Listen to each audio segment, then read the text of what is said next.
Good morning. I'm back. Yeah, back in the home front. How's it feel to be back in the home base? So I become a homebody. It's kind of crazy. I've been gone since Sunday morning. Nashville was outstanding. Baltimore was less than 50 degrees, rainy, yucky. Missed the ball game. It was a rain out. The hotel was so cool. It was really basically connected to the ballpark. But got a chance to get up and speak in front of a couple of hundred people. Doug Merkel, who you saw if you were on the huddle yesterday, he will make an appearance next week, kind of talk about the state of banking and all that kind of fun stuff. But it was great. Nothing replaces that, that sense of boom when you're on stage. And I know we have Jenn here who will talk about that rush. Well, the notes came in quickly after you were done on LinkedIn. I was seeing the response. People were really digging it. The power of LinkedIn. I hadn't spoken to Doug in almost 4 years, and they all remembered, hey, I saw you here and I saw you there and been following you and so excited you're here. And you know what? To hold that group's attention for 90 minutes first thing in the morning after they hadn't been together in a long time and went out drinking the night before, kudos to them. So were they really paying attention, or were they zombied in front of you? I think a little bit of both, actually. It's hard to sleep when I'm blasting away, though. So it was fun. It was great. One of the major emotions I talk about all the time is I was grateful. I was grateful for the opportunity that they thought of throwing together a meeting to get their team together, and they thought of me. And from that, there's a couple other things that they're going to have me travel to do. So it was awesome. Totally enjoyed it. A couple of things before we get going real quick. It's National Noodle Day. So it's like a celebration of us, don't you think? Celebrate the noodles, baby. Let's go. So that one last shout out. Happy birthday, Catherine Holcomb. She's our friend at United Way. So happy birthday to her. We'll be shouting her out all day. Why don't we get to Huddle News? We've got a big show. Jenn Lederer is here. There's so much fun stuff. It's National Coaching Day, sort of fitting. Noodles that coach. That's us. Coach Noodle, baby, my whole life. Let's go. Boom. Wake us up, Shay. Wake up, everybody. Get up, get up, get up, get up. We got, come on. Wake up, everybody. Teach a new way. Maybe then they'll listen what you have to say. Wake up, everybody. No more sleeping in there.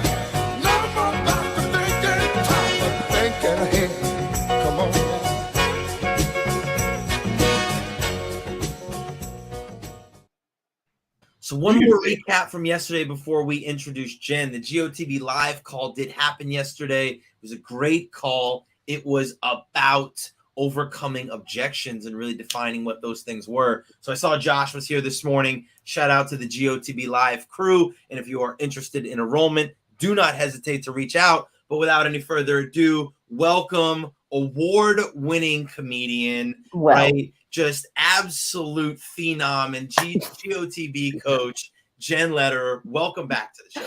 What up, guys? Am I a noodle yet? That intro. Is she a noodle yet? Man, it's coming, baby. Yeah, you know what the requirement is? You have to shave your head. So I know. head, We're doing it for charity. As we were going back and forth on solidifying some of her marketing materials and stuff yesterday, I said, "Hey Shay, shoot that to Dad, get his approval on it." And she responded back, "And tell him that his favorite daughter says hello." And I was like, he wouldn't know what to do with a daughter. You know? Just the sound of it made me shit my pants. Holy shit, man. So welcome back, Jenn. Welcome back to the show. Catch us up. We know you've been traveling. We know you've been performing. Catch us up on what's happening in Jenn Lederer's world. Jenn Lederer's world. I'm in Santa Fe currently, but I go back to New York City tonight. I haven't been in my apartment since August 19th, so I'm really excited to see it. Make sure that the walls are still up. I've been performing out here. I was able to become a part of the comedy community and headline a show. And oh yeah, I booked a gig with Twitter. So I'm going to come back to New York City and tell Twitter what's up.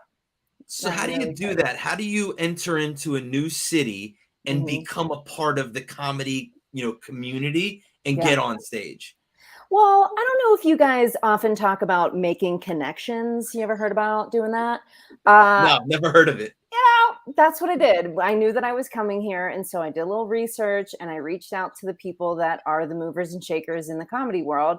And I was human and I didn't really ask for anything. I was really just asking to come to the shows and ask to support and be a part of it. I wasn't asking for them to put on a show for me. And they just ended up offering it to me because I'm that cool, you guys. So I'm super intrigued by how you do the research to figure out who the movers and shakers are in the comedy space when you are talking about Santa Fe, New Mexico. Who's the one producing the shows that are happening? Like, who are the people that know how to get an audience together and put them in the room and they're already interested in comedy? So I went to them, and those are the same people that happened to be able to put me on the radio while I was here. And I had seen Melissa Etheridge live. And when I was in the middle of this radio interview, I found out that the guy used to produce her show when she lived here. And so it was just a really cool, realizing that you're vibrating in the same space as a rock star that you just saw. It was really fun. That's awesome. People think this stuff is random. And I think you create your own randomness, curiosity, and connectivity. Both of those, move you in the right direction. So, when the Beach Boys wrote that song, you guys do remember the Beach Boys, correct? Yes.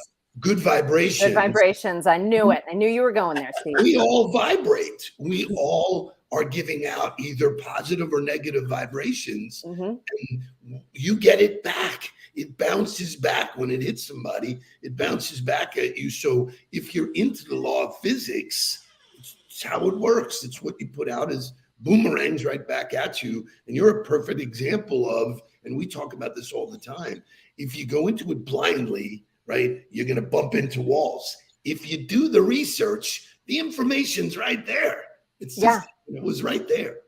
And the ripple effects of doing that kind of thing. So my girlfriend has a pet sitting business, and she drove 45 minutes outside of Santa Fe yesterday to meet a potential client. And she was, mentioning that I'm here and kind of what I do because this woman was a coach as well. And she goes, "Hold on. Is your girlfriend Jenn Lederer?" And she goes, "Wait, how do you know about Jenn Lederer?" And it was because of the show that I did and, being on the radio and stuff. She's like, "How did I drive 45 minutes and still heard your name?" I'm like, "That's the goal, babe."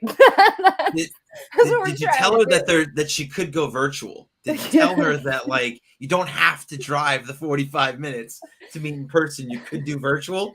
Did you offer that? See the house. She has to see the house and meet the animals. Not everything can be virtual, Mark. That's true. That's true. That's very true. So that way. It does start that way. And I'm in dialogue with one of my clients that, is a guy that's been very successful in building relationships face to face. And I said, it does not take away from that. The virtual filters out, number one, and number two, allows you to scale it faster. Yes. Touch and be out in front of more people that you then pick the cherries. Those are the ones that you actually do go face to face with. Exactly. Or put them in the audience, or do, most of the people that were in my audience yesterday in Baltimore had some connectivity to me through my LinkedIn exposure, either through this show or some of the things I post. I mean, I walked up to one group and they started singing "Tell Me Something Good," on cue. That only comes from repetition and being out there. And then, Shelby said, the harder you work, the luckier you get. It's just being out there. Just got to be, visible. So did she get the deal because of you is the question. She actually turned it down. It wasn't good enough for her. Yeah. Wasn't a good fit. Something that we talked about yesterday on GOTV Live. Not every deal is a good deal. That's right. For those of you that were not on the Wednesday call yesterday, you obviously missed something good. So I'm excited because we're going to have before you go, because let's back up and talk about the architecture of that call. So we come up with a topic that we're going to beat up. Mark, you did unbelievable in picking the topic and then drawing it down. I want to ask Jenn's opinion or sort of what her direction would be. We talked about sales objections. And Mark wrote a whole page on, sometimes it's budget, sometimes it's, Mark, you may want to articulate some of Yeah, I just broke it into, normally we talk about objections and they fall into like 5 categories of like budget or decision maker or timing or value or all of these things. And I believe that when we tell people that we have to overcome objections, we're teaching them that they have to try to convince somebody to buy from you. And I think as soon as you enter into the world of convincing, even if you get the deal, the clock has started ticking on when that deal is going away, when that partnership is going away. Because if you have to convince, you're already off on the wrong foot. So I kind of reframed it as, instead of overcoming objections, let's think about solving problems. And let's focus on the controllables that allow us to open the best opportunities possible for ourselves, and then left it in three controllables, which I'm not going to say what those were, because if you weren't on the call yesterday, you need to be on the call. And so if you're not getting on the ball, get on the ball with us. But I'd love to hear your thoughts. View of this. Correct. Same. So what I think is interesting is the conversation around money is the first opportunity for me to coach you. It's the first opportunity for me to say, I see that you're uncomfortable and I'm willing to sit in this discomfort with you if you want to continue talking about it. Because this is the first wall that everyone hits. My pricing is designed to make you uncomfortable. I'm actually expecting you to be a little uncomfortable. And then can you sit in that with me? And if you are full of objections and just crawling out of your skin, then I'm not going to be able to break any wall down beyond this anyway. So I love the money conversation. I have fun with it. And then I watch to see where they actually completely check out versus stay engaged in the discomfort. If you're willing to stay engaged in the discomfort, I can work with you. If you're completely checked out and you want me to convince you to get uncomfortable, forget it, because we're going to be uncomfortable together the whole time in a good way if you're willing. So that's something that you do. That's a tactic that's inside of you. Do you teach that as a part of a telling your story curriculum? Is that something that's involved in your conversations? Yeah. When I work with someone, especially when I work with someone one-on-one, the first thing I ask them is, what's the one thing you don't want to talk about? Because I want to be aware of it. It doesn't mean that that's going to be the thing that you definitely tell a story about. I just want to know where in your energy, where in your mindset are you avoiding it? Because resistance is still a connection. It's still a relationship to that thing. And if you avoid it, it's actually the thing that's controlling why you don't show up, why you're insecure, why you doubt the stories that you want to tell. So I ask you to let me into that dark corner just so I'm aware of it. And then we kind of build from there. But yeah, I'm always asking to get uncomfortable. It's part of my nature. Oh, it's interesting. Today is National Coaching Day. That's an amazing tidbit, because I too tell people right up front, I'm going to do everything in my power to make you uncomfortable, because that's where the growth is. If I don't get you there, then we're just bullshitting each other and just, it's not, there is no value in us just talking. The value is having somebody get you to a place where you can create change. And, that is usually uncomfortable. The way you framed it, though, I want to sit with you in the uncomfortableness, feels like I need a diaper.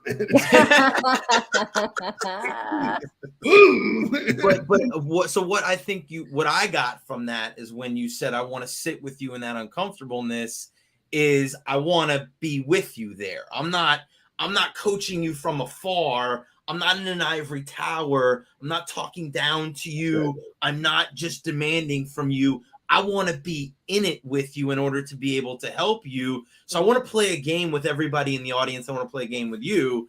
When we say coach, when you hear coach, when you think coach, what are some of the adjectives or what are some of the words that come to mind when you think about coach? What's the top 5 for you, or what are some of the things that come right to mind for you? Strategy, visionary, someone who can see what I can't see and put a strategy on it. Motivation, for sure, someone that gets me out of my own way. I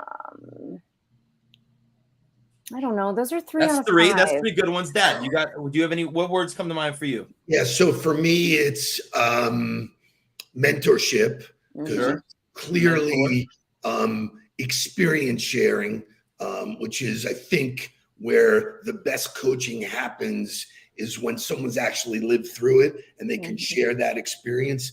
I've always looked for the people that mentor or coach me. I want to make sure they've done it before. I'm not getting in the car with somebody that's never driven before. So for me, all of that, and I think it's a big part of why I get hired, is I've done it.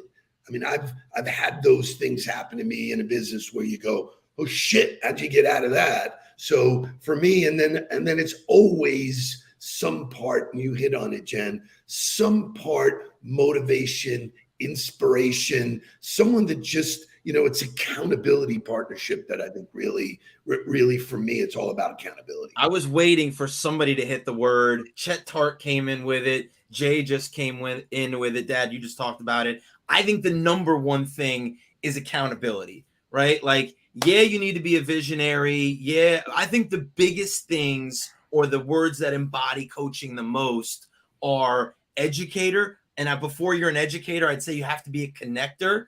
And then I think it's the accountability piece. I got to be able to connect with you. Like you said, Jen, I want to be in it with you. And in order for me to be in it with you, I got to connect with you. I got to know you. I got to be comfortable with you and have that trust with you in order to then be able to educate you on the perspective that I have and then hold you accountable to the movement that I'm trying to get you to do, right? So the uncomfortableness is, yeah, we're going to talk about some good stuff. We're going to come up with some good ideas. But at the end of the day, I'm going to come back around and say, here's what we said we were going to do. Did we keep our word? Right. And I think it's a we conversation. I never, ever think it's a you and me conversation. I think it's a we conversation, because if you didn't hold up your end of the bargain, what didn't I do that didn't help you do it? Where did I fail you in either the preparation or the checking in or the follow-up with how come I let you fail, even though, it's ultimately on you to do the work. Right. Or where did you never actually understand what I was asking you to do? Yeah. So Yeah, I think that's exactly correct. I'm curious, what weight do both of you put on results? Like when I take somebody on, I am absolutely committed to getting them to a destination. I'm jumping in the car with them. My responsibility as a co-pilot is to get them to that spot, and I'm going to do whatever I need to do that. So the accountability piece is a destination. It's not, so I think that's where, I think you talk about chemistry and connectivity, and that's all fine. That's good. But I'm not there to be your friend. I got plenty of friends. Yeah. I got to be there to get you to do the work and do the behavior that will get you there. And that's not always easy to do. That chemistry, that uncomfortableness that Jen talked about, you got to be really skilled at managing through that. So, and you asked the question about results. To me, the results are the North Star, right? Like if we can see progress toward the result, I know we're doing something right. But I'm going to relate this back to football, because to me, surprise everyone. The only result we cared about was Saturday, whether or not we won or lost. And there were lots of KPIs into whether or not we performed or didn't perform well. I could look at that number on Saturday and say, we didn't hit our goal. But unless I went back and evaluated the performance and everything that we did, there was no way I could figure out whether or not we were way off or whether or not we were close, regardless of what the number was. We may have not have hit our number because we made one tiny mistake that threw off the number. But other than that, of the 75 plays that we played, 73 of them were really good, you know? So to me, as I look at the result for the client or the person that I'm coaching, yeah, I'm paying attention to the result, but all that's doing is putting me back to, hey, let's evaluate what we did this week. Let's talk about the conversations we had. Let's talk about what we did to get to that result and figure out where we went wrong in there. I'm not necessarily talking about the result. So, Mark, let's get to how people can see and know what Jenn does. So it's super exciting. And I don't know if you want to talk about it, Jenn. I'm going to talk about the event, and then you talk about after the event, Jenn. Okay. So I'm going to promote the women's event on the 27th. That will be your first opportunity to get in person with Jenn. Super excited about the panel of leaders who happen to be women that are going to be on the stage that night. Super excited about the group of people that are already committed to going. We've got 10 tickets left. So if you're watching it, scan the QR code. If you're not watching this, get to the comment or get to the link in the comments from Shay. He will put it in there. But then we've also got some really exciting news for what's happening for Jenn. Jenn, you want to share? Yes, I do want to share, Mark. Thank you so much. You're coming into boot camp with me, everyone. We're coming into storytelling boot camp. You're going to learn how to storytell your career in a way that connects to people, in a way that allows you to be authentic, and in a way that will make you actually want to talk about what you do and the results that you offer to people and the process that you bring people through. And, you know, what's interesting is in this process, you start to see yourself through different perspectives, through different lenses. That's one of my strongest muscles as a comedian, is teaching people how to look at one thing from a million different perspectives and finding the one that's going to connect you and your audience most effectively. So they're very interactive. We're going to meet every week, 4 weeks, starting November 10th. But the Thursday before that, I'm doing a free workshop so you can taste test what I'm about. So go to that QR code and come play. So I'm curious, Mark, Yes. Can I go to this? Of course you could go to that. I'm actually really charged up about learning, you know, hearing a different perspective. This is for everybody. This is not for male or female. This is for everybody. And I think, you know, it's funny. I played in my presentation yesterday, I played the clip from Kool and Luke. What we have here is a failure to communicate. People don't know how to communicate. It'll help you in every single part of your life. It's not just business. It's how you communicate with your significant other. It's how you communicate with your friends, your family, your colleagues. I think it's fascinating. I'm charged up. And I just want to ask a question. Why is it so cheap?